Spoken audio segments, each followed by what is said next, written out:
Tú, hipócrita lector, con Cristian Warnken. Un podcast original de Radio Pauta 100.5. Bienvenida y bienvenido a Tu hipócrita lector, un podcast de lectores, para lectores, con lectores, desde la lectura. Les recuerdo que el título de este podcast viene del verso del poeta francés del siglo XIX, Charles Baudelaire, quien se dirige al lector en un poema que se llama Al lector y le dice, lo interpela así: tú hipócrita lector, mi semejante, mi hermano. Hoy día tenemos un hipócrita lector que acaba de publicar un libro muy interesante que tiene que ver con un ajuste de cuentas. Ese es el título, un ajuste de cuentas con la historia, con su propia historia, con la figura del expresidente Salvador Allende, con la izquierda, con las izquierdas. Eugenio Tironi, sociólogo, ensayista, autor y prolífico autor de varios libros de ensayos que hemos conversado en otros programas, miembro de número de la Academia de Ciencias Sociales, Políticas y Morales del Instituto de Chile, y autor de este libro Ajuste de Cuentas, editado por Tauro. Muchas gracias, Eugenio, por haber accedido a conversar aquí de lector a lector. No, muchas gracias a ti, Cristiano, un honor. Primero que nada, cuando me dijeron a mí que tú habías sacado el libro Ajuste de Cuentas, me dijeron, es un libro que responde al libro de Mansuy. Me lo puse a leer y encontré que nada que ver. Y quiero decirte que me emocionó mucho el comienzo del libro. Porque creo que hay un compromiso personal y una reflexión personal muy potente, un volver hacia atrás. Te tocó ser testigo muy joven, tenías 21 años, creo, cuando fue el golpe de Estado.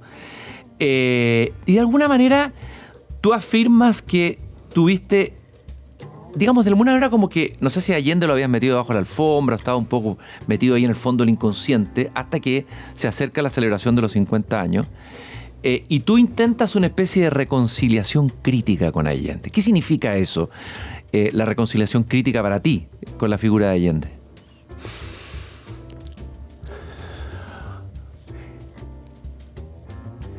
Efectivamente es que sacarlo del armario, sacarlo del closet. Sacarlo también de a veces de un análisis que había hecho en el pasado, pero bastante frío, bastante impersonal. En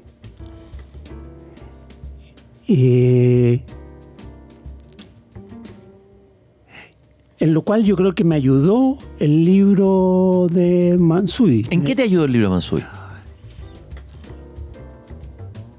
Me pareció que Mansuy rompía con los estereotipos, ya sea de izquierda o de derecha, respecto, en su caso uno diría más bien de derecha, digamos, por su trayectoria familiar, respecto a Allende.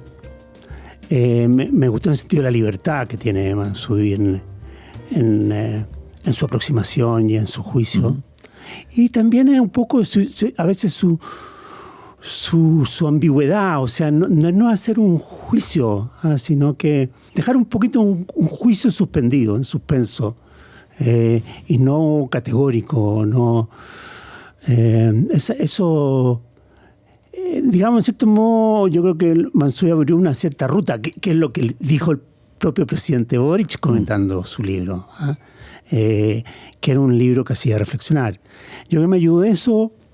Me ayudó mucho otro factor, que me vi como compelido a escribir sobre Allende a instancia del diario, del semanario, del dominical del País en España, que me pidieron esto con mucha anticipación, con 3-4 meses de anticipación. Y tú no querías a lo mejor hablar de eso en ese momento. Yo decía, a ver, ¿cómo me dejo caer a este tema? Y eso me puso una obligación que me obligó a una suerte de autoanálisis, a ver cuál es mi vínculo, cuál es la huella que Allende dejó en mí. ¿Por qué lo he tenido tan reprimido y tan escondido? ¿Por qué he tenido esta relación tan fría con él? ¿Quién fue este personaje? ¿Qué representó? ¿Qué lugar jugó en este gran escenario, este gran vodevil que es la historia de Chile? ¿Cómo marcó el Chile que vino? Y nos sigue marcando hasta ahora. Entonces eso fue lo que me llevó a, de forma completamente inesperada, porque realmente esto no es algo que yo hubiese tenido planificado, para nada.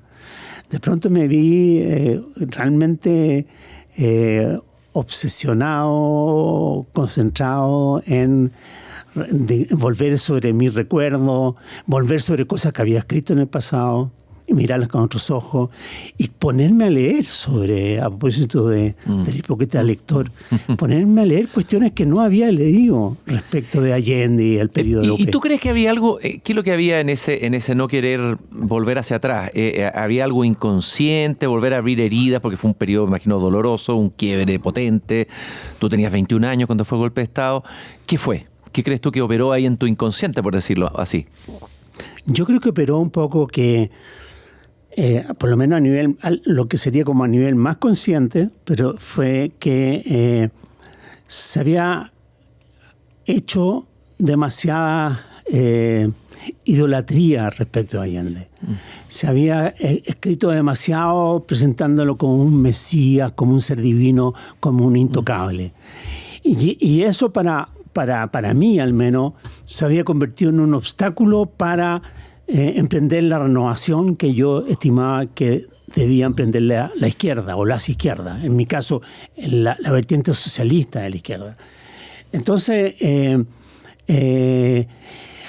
eso, aparte de que nunca le tuve mayor simpatía en mi época de joven. Sí, eso llama mucho la atención en el libro. A ver, para mí me sorprendió que los jóvenes del MAPU, al que tú pertenecías, el MAPU Garretón, que decía que estaba fraccionado, Garretón y Gasmuri, ¿no? Sí. Era el MAPU más radical, ¿no? Sí. Más a la izquierda. No miraban con tan buenos ojos a este líder democrático burgués, que le gustaban los trajes, que en fin, que tenía líos sentimentales y que al mismo tiempo era componedor o muy apegado a la institucionalidad democrática. Algo había ahí, ¿no? Claro, yo creo que en mi caso, y en el caso como del grupo al cual yo pertenecía, yo he llegado a pensar que mi resistencia a Allende como figura no tenía tanto que ver con su idea política, respecto a las cuales también discrepaba. O sea, no me gustaba su reformismo, no me gustaba su continuismo, no me gustaba su retórica parlamentaria y un poco demagógica, pomposa. Pero por sobre todo no me gustaba un poco el tipo, su estilo de vida no me gustaba. Tenía algo que me parecía frívolo, me parecía elitista, me parecía snob, me parecía incluso verborreico. No me gustaba tampoco lo que uno sabía de su vida personal. Me parecía que había ahí como una dosis de inconsecuencia, incluso de lealtad respecto a algunos o algunas de sus cercanos o cercanas. Todo, digámoslo así, chocaba, y hoy día me doy cuenta más que antes, chocaba con mi cultura católica, ¿no?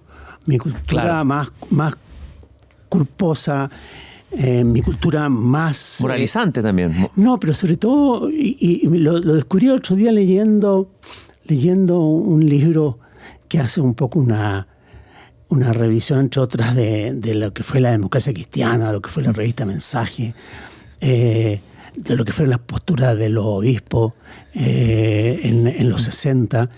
No, había mucho del espíritu, llamémoslo así, Miguel Ángel Solar, de un espíritu en que el mesianismo se trasladaba al pueblo, a esa masa anónima, sufrida, campesina, que no hablaba, sino que amasaba con sus manos. Con ese mundo yo quería fundirme, y a ese mundo quería interpretar, y no me parecía que Allende fuese el vehículo para eso. Y ahora, el Eugenio Tirone de hoy, que ha pasado con todas las vivencias que ha tenido, con más edad, ¿no es cierto? ¿Cómo mira a ese Allende? Y preguntarte si de alguna manera en este ajuste de cuentas entendiste algo que antes no habías entendido. Si algo te sirvió este libro para entender algo sobre la figura de Allende. Absolutamente sí. O sea, a ver, yo creo que yo comencé a modificar mi visión respecto de Allende, como lo digo en el libro, en el momento que pisé la moneda el 11 de marzo de 1990 en el gobierno de Patricio Aylwin, donde yo trabajé en el campo de las comunicaciones de ese gobierno, y por lo tanto tenía oficina en La Moneda. O sea, ahí me di cuenta de lo que era mirar al país desde su gobierno, por tanto desde su continuidad, por tanto desde la construcción de la convivencia pacífica, desde el punto de vista de la reforma y no de la revolución, digamos así. Ahí me atacó, digamos, un cierto virus y decir, miren, comprendo mucho mejor ahora a Allende y sus limitaciones y cuestiones que yo criticaba desde un punto de vista muy, muy maximalista. Entonces yo creo que esa experiencia y luego la experiencia de la concertación y el conjunto de lecturas que a lo cual eso dio lugar a entender lo que es una política reformista, a entender lo que es el posibilismo, a entender lo que es la política como fabricación de la continuidad. Todo eso me permitió mirar con otros ojos totalmente a Allende, y además a un Allende que también intenté colocarlo en una perspectiva histórica más amplia. Allende no nace en el año 70 ni muere en el 73. Allende marcó todo el siglo XX chileno y sigue marcando hasta hoy día siglo XXI. O sea, es una figura que tiene una prolongación mayor a lo que fue su vida biológica. Una de las... Hay muchas reflexiones muy interesantes acá en este ajuste de cuentas. Tú hablas en un momento del miedo a nosotros mismos y haces una comparación entre lo que decían después los jóvenes Chicago Boys que vinieron a cambiarlo todo y hacer una revolución, es así que resultó, ¿no?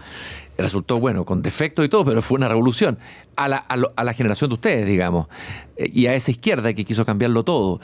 ¿Qué descubriste en ese miedo a nosotros mismos?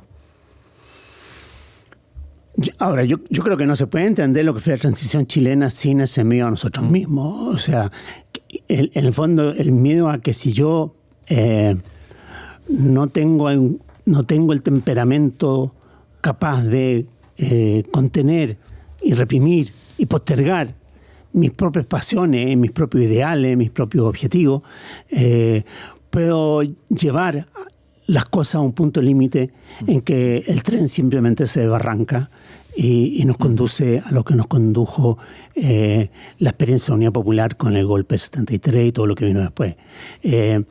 Yo creo que la transición no se comprende sin ese temor.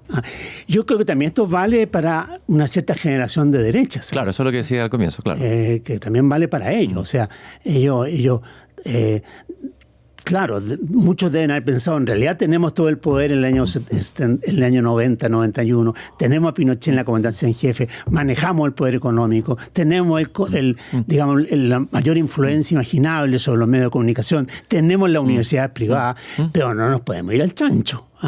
Digámoslo así, no podemos dejarnos llevar por la pasión desembocada, porque también podríamos terminar nuevamente como terminamos el año 70, cuando Alessandri es derrotado por Allende.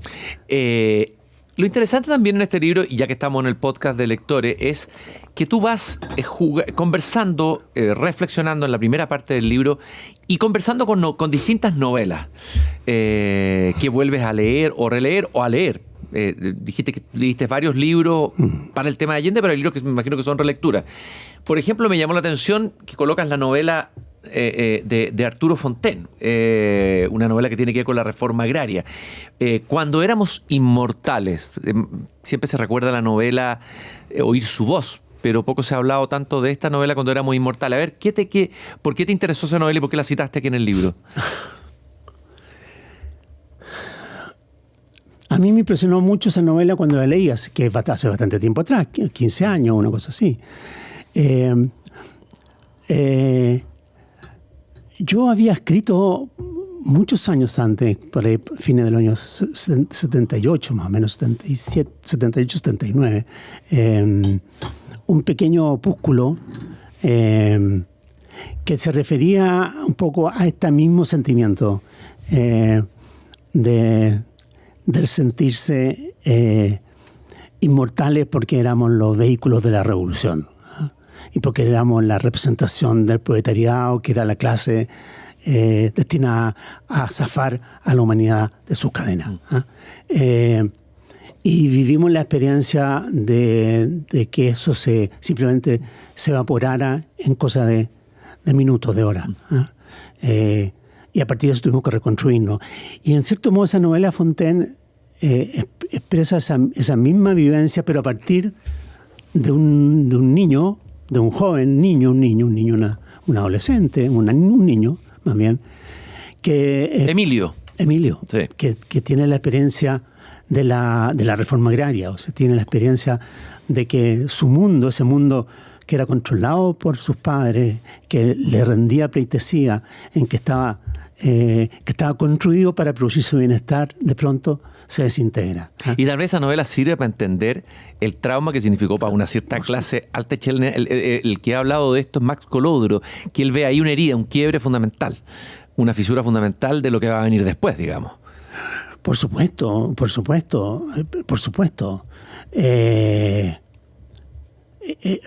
Pensemos que la reforma agraria no fue digamos, partió en los 60, partió impulsada por la Iglesia Católica. Las primeras leyes de reforma agraria se aprueban bajo Alessandro Rodríguez. El que la impulsa con mucho más radicalidad es Eduardo Frei, con el apoyo de Estados Unidos, Alianza para el Progreso. Claro, con la UP esta cuestión se desborda. Todo la UP fue un desborde de lo que intentó Frei, ¿eh? Y un desborde desde abajo. No siempre fue un desborde provocado por el gobierno, por sus ministros, sino porque se generó un sentimiento de... La omnipotencia se pasó desde las manos de los latifundistas a los peones, a los campesinos, a los inquilinos, y que se tomaron los fondos, o hicieron lo posible para que fueran expropiados. Entonces, yo creo que sí, que la reforma agraria es un punto de quiebre.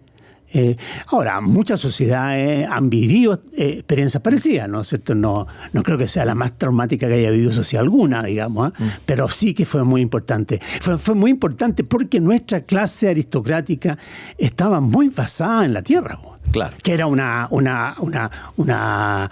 cosa inusual. Y ahí sí que sintió miedo, tal vez, ¿no? Miedo de que se le derrumbaba un mundo, se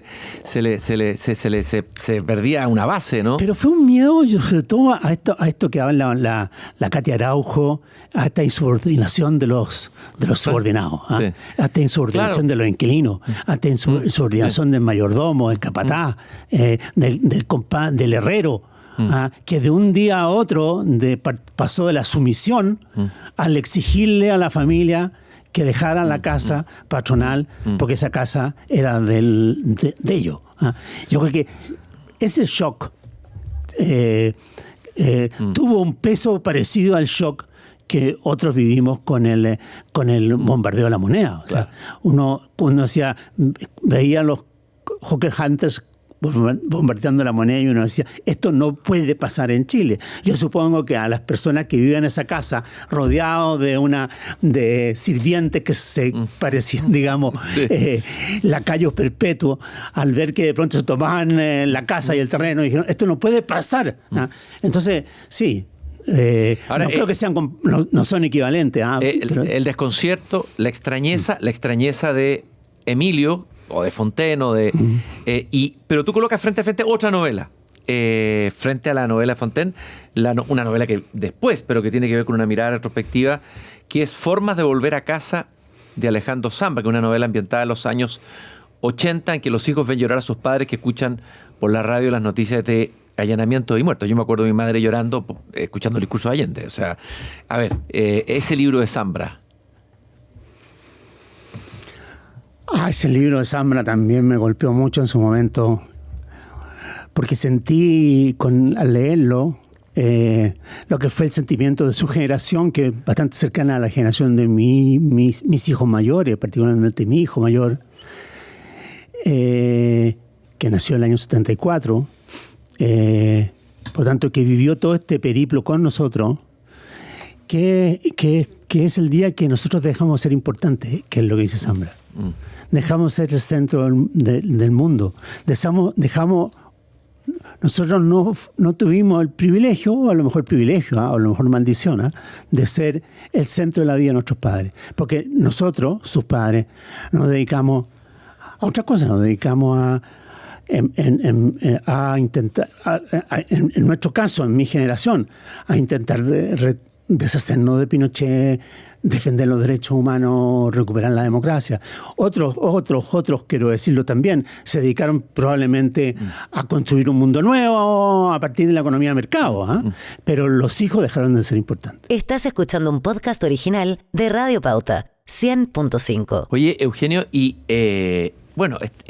la pregunta es cómo el golpe, que tú lo dices también, una relación muy... ¿Cómo el golpe pudo haber tomado de sorpresa a toda la izquierda, digamos, cuando todos los antecedentes estaban ahí? Era obvio de un análisis racional que lo más probable es que esto terminara, o se decía incluso, o en guerra civil o en golpe de Estado, pero hubo una ceguera que tú analizas muy bien, pero que no sea solamente ahí. Se da en la vida de cada uno de nosotros siempre, y se da también en los procesos históricos traumáticos como esto. Y aquí hay otro libro o otras lecturas que te ayudaron a ti a entender, y que a mí me gustó mucho ese capítulo. Dos autores que son Daniel Kahneman y Steve Stern, que hablan del pensamiento rápido, y el otro pensamiento se llama el pensamiento lento. A ver, eso me gustaría que lo explicaras un poco. ¿Dónde lo leíste? ¿Qué libro recomiendas leer de ellos? Porque es muy iluminador.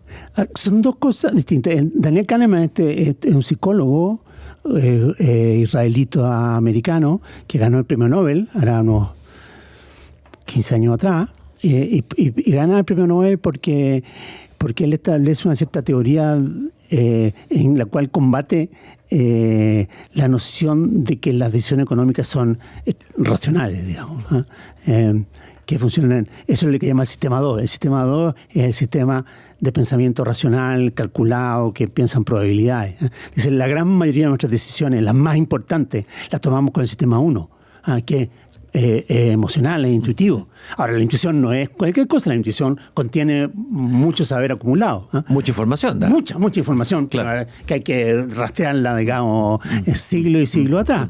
Pero entonces, pero lo que pasa es que pero el que domina la conducta humana es el sistema 1. El sistema 2 es un confirmador del 1.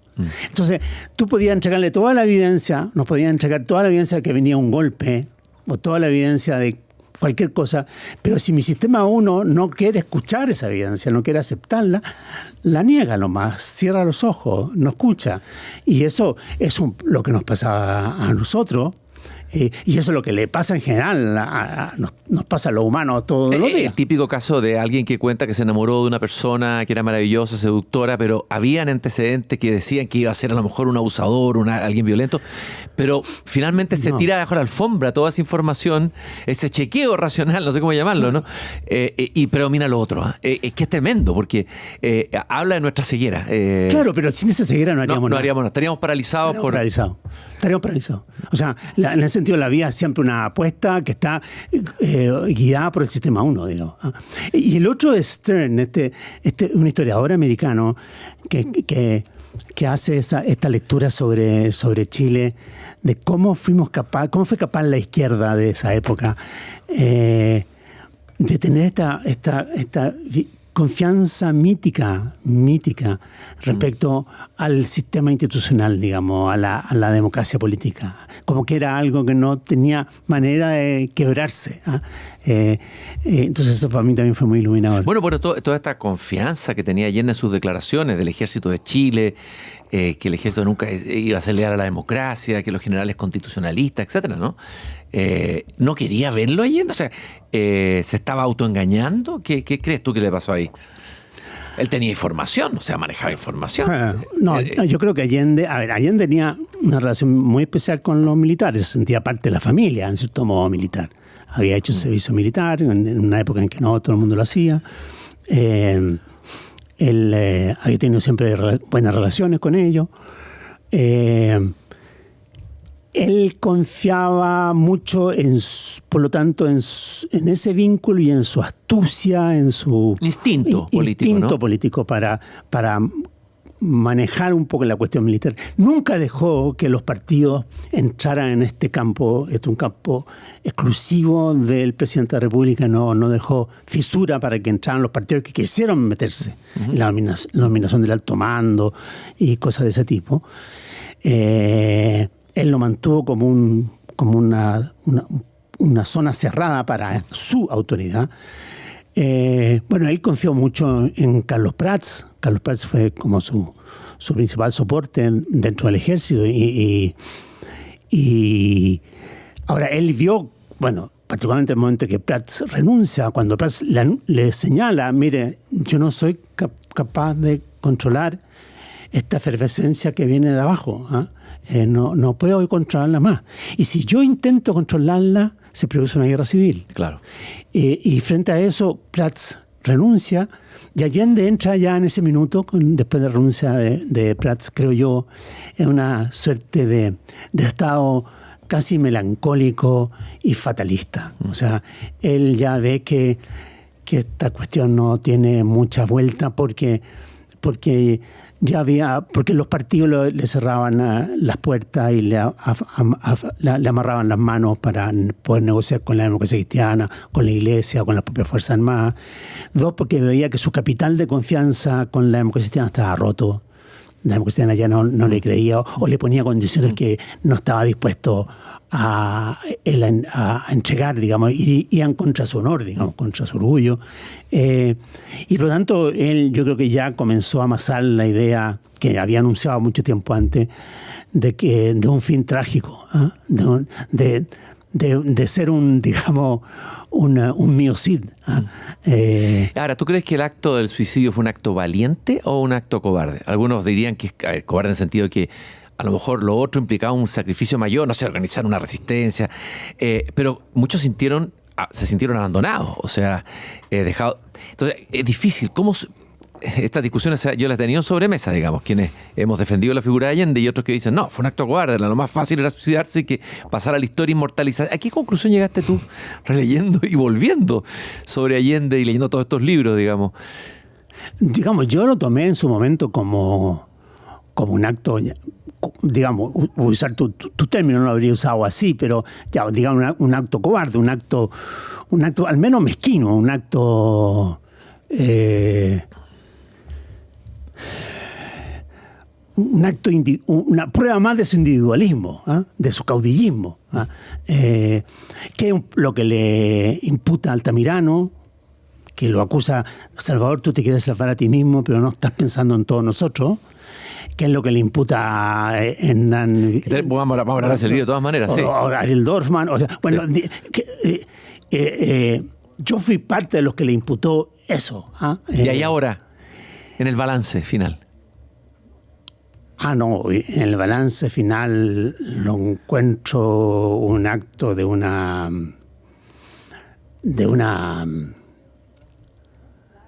sentido del honor, de un sentido de una visión histórica, digamos, de una voluntad de estar presente más allá de mi cuerpo y de mi existencia física, y dejar una marca en la historia de Chile y incluso más lejos.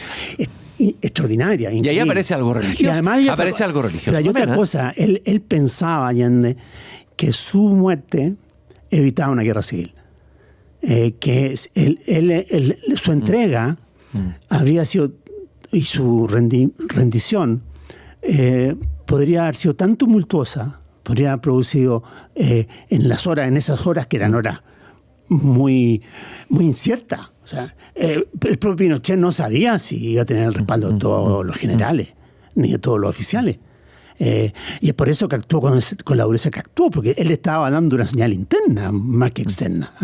Entonces, en ese momento de gran incertidumbre, otra salida podría haber desatado una guerra civil, que era algo que Allende miraba, pero con muchísimo, más que recelo, con un rechazo visceral. Porque esta es la generación de la Guerra Civil Española, sus padres participaron. La guerra de 1891. De su abuelo, claro. Estuvo metido en eso. Entonces, para él no era un juego de niños, esto es la Guerra Civil. Y el matarse a sí mismo era una manera de descartar ese fantasma. Estaba pensando que no se ha escrito todavía, creo. Se han escrito algunas biografías, unas sentimentales, una biografía potente, como esas biografías que hacen los anglosajones, ¿no? Sobre Allende, tampoco sobre Pinochet, ¿no? Entonces estamos muy encima, pero caramba, no sé si a mí me hace falta una biografía rigurosa, digamos. Sí, completamente hace falta, porque lo mío es basado enteramente en fuentes secundarias.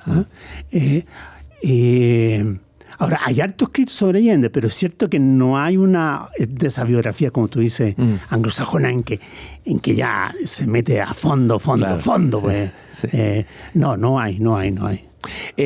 Bueno, y ahí está el libro que a mí me impresionó mucho al leerlo en tu libro, cuando tú lo comentas y lo citas además, un libro de Hernán Valdés, un escritor que algunos recordarán, pero muchas de la nueva generación probablemente no conozcan, autor de un libro que se llama Tejas Verde, que cuenta cuando él fue prisionero político, las torturas que sufrió, todo eso, un libro impresionante que yo lo leí hace muchas décadas atrás, pero habla de una novela que yo no conocía, que era A partir del fin. A ver, ¿por qué te interesó esa novela? ¿De qué te sirvió esa novela dentro del desarrollo de este ajuste de cuentas tuyo con ese pasado? ¿Y qué encontraste ahí? Mira, yo llegué a esta novela por una mención que hace de ella Tomás Mulián, en un libro que se llama, me parece, Conversación interrumpida con Allende. ¿Ya? De ahí llegué a esta novela. Y esta novela es una suerte de, no sé cómo, una suerte de catarsis, llamémoslo así, de una persona comprometida con la izquierda, militante de izquierda, no un profesional de la revolución. Yo después he sabido que él trabajaba en la Universidad Católica, en el Serén, trabajaba con Tomás Mulián precisamente, pero donde se expresa todo aquello que uno sintió y no fue capaz de expresar en esos días, que es esto de lo que estamos hablando. O sea, mira, Chicho, tú dijiste que esto lo tenías manejado y no lo tenías manejado, que los militares te iban a seguir, no te siguieron. Tuviste indulgencia con ellos, le diste lo que te pidieron y mira cómo te traicionaron. No exigiste a nosotros que te siguiéramos, que te respetáramos, que fuéramos disciplinados. Mira, en lo que tú tenías cita con la historia y ahí está, arriba de un monumento, y mira nosotros en lo que quedamos. Ahora, lo que pasa es que lo que tiene interesante además la novela es que es bastante romana Cleo, o sea, que está lleno de amoríos, personajes que son reales, todos, porque es cuestión de pensar un poquito y descubrir quién está detrás. Entonces, es una enorme novela, más que tú una publicación, al menos según el propio Valdés, muy accidentada, porque fue muy censurada por la propia izquierda. A mí me impresionó mucho, tanto que me la voy a encargar. A partir del fin hay que leerla, sí, de Hernán Valdés. Sí. Nos faltan más novelas así de potentes, sí, de desgarradas sobre la figura de Allende, ajustes con... Hay muchas cosas que me impresionaron de juicio sobre Allende, el de José Salaquet, que tú lo citas. Déjame ver si encuentro la cita. Me impresionó esa cita de Salaquet, un hombre que dice... A ver, Allende, ¿qué es lo que dice Salaquet? Dice dos. Una, que él lo condena por haberse suicidado, digamos. Es una cosa que él dice. Y la otra, que lo condena por ser completamente inepto para gestionar un gobierno, que él era un parlamentario. ¿Y tú estás de acuerdo con ese juicio, no? Con el segundo, totalmente. Totalmente de acuerdo, ya. El gobierno de Allende era un parlamentario, se educó allí, se formó allí. Él era un retórico, no era un gestor. Y esto explica una de las cosas que comento en el libro, cual les destino un capítulo, que es algo así también que me apareció de la nada, que es la figura la figura de Fernando Flores.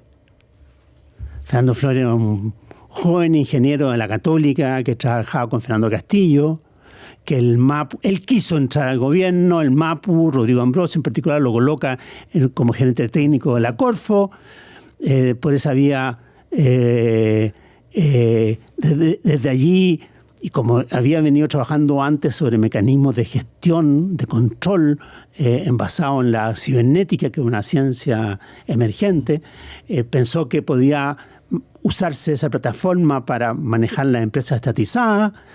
Viene el paro de octubre, él ofrece los servicios de esta plataforma que él había creado para responder al paro y a todos los problemas de suministro y de transporte que se habían producido. Allende se enamora de él, Carlos Prats se enamora de él, pasa a ser una figura descollante en el gobierno, ocupando los roles más importantes, ministro de Economía, de Hacienda, después secretario general de Gobierno. Piensa tú que es el que va a negociar por la moneda con los golpistas. Entonces, en parte porque Fernando Flores suplía este déficit de gestión que tenía un gobierno, además, que estaba capturado por los partidos. Oye, otra novela que tú citas, que parece nada que ver, pero es una gran novela de un gran escritor, Milan Kundera. La vida está en otra parte, así de pasada, pasas por ella, recordando tal vez la juventud, la revolución. A ver, ¿te marcó esa novela cuando la leíste? Mucho. ¿Por qué? Bueno, me marcó mucho porque es una denuncia, de cierto modo, una ruptura con ese espíritu revolucionario que nos llevaba a abdicar de nuestras obligaciones como más básicas, entre otras la paternidad, que nos llevaba a creer siempre que el presente era nada más que un periodo transitorio en función de una utopía, de un fin que además se volvía inalcanzable, y lo cual nos generaba una angustia que no nos permitía vivir en paz. Y además él también nos mete un poco Kundera, él nos abre las puertas a lo que era la vida bajo un régimen totalitario. O sea, el cinismo, la corrupción hormiga, sobre todo el cinismo, este omnicontrol por parte del Estado. Entonces, Kundera lo leíamos como... y ese libro particularmente de Kundera, pero realmente era nuestro libro cabecera. ¿Y qué otras lecturas que te recuerdan la década del 70 que te haya marcado, o los haya marcado generacionalmente fuertemente, libros así emblemáticos? En los 70, o sea, estamos hablando bien temprano, el libro muy importante para nosotros era Argueda. José María Argueda.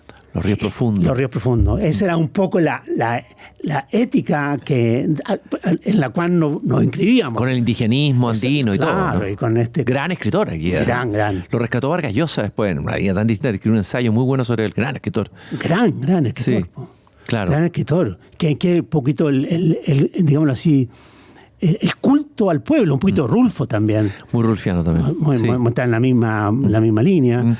El Neruda de esa época, hubo un Neruda en esa misma línea que también nos impactó muchísimo. A mí me impactaba muchísimo.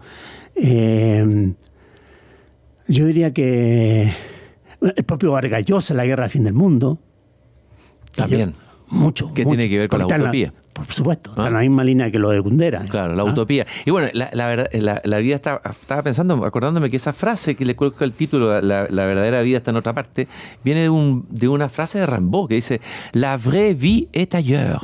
La verdadera vida está en otra. Y Rimbaud, ustedes eran unos Rimbaud, claro.